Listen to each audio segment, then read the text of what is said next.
โอ้ยอยากอีเจไม่อยากให้กับเจ้าลิ้นอีกละ อันพอดีไปเฮียนอันดูมอมา ให้ อุ้ยโทษ เสียงโต๊ะมาข้างหลังตายวันนั้นอันเป็นเน็ตไอดอกไอเจ้า อันนั้นผู้เรียนอันซากพายแซนที่ให้อันลูกค้าจุกอย่างต่อ จกไพ่ว่ามาคาได้ใช่ปะเพราะว่าแต่ละคนนะเวลาที่ว่ามีอย่างกันนะโบยอมรับว่าตัวเอง อันจบท่าใดเนาะแต่วันนี้อีเจไปเรียนวิชานี่เลย พาย12 ทาง อ่ะ ปกติมีแค่32 ทางวันนี้52 ทาง อันเริ่มจากคนทับอีฟ เดี๋ยวให้สาวครูอันตัว มาเพิ่นมักท่าใดเลือกได้หนึ่งท่าจบมาปินมาเลยจ้า ท่าเด็ดรอดท่าอย่างมึงดู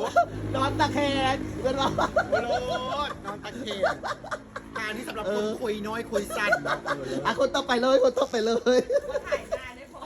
ต้องถ่ายเลยเนาะบอไว้คนต่อไปเอาแต่ เอาไหม แต่ไพ่ คนต่อไปจะได้ มักท่าเลยอ่ะ ท่าไหน ฟังแอปเปิ้ล นิดมาเลยตาอุ้มแตก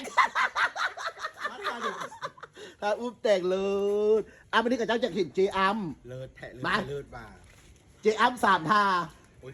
ตากเองเด้อ เอาสามท่า มักท่านี้ มาเอาสามท่าจำมาเองท่าที่ถึงโอ้สวีทเนาะได้อยู่ ท่านี้ก็บ่มากในหมิ่นป้าหนึ่ง ท่าที่สอง ป้าท่าตู่เลย มากเล่นมาท่านี้มากบอ โมเมท่านี้เป็นผู้ชายนอนซื่อๆแล้วผู้หญิงอันขี่ม้า เลิศท่าตอนจบน้ำแตกแยกทาง รักกัน ท่าตอนน้ำแตกแยกทาง เลิศท่าหมาเจ้าเลยด็อกกี้ เลิศ สมเป็นเจอัพหนึ่งสองสาม ใช่ไหมแม่ลงมาเด้อทุกคนมักท่าได้เลือกเอาเด้อ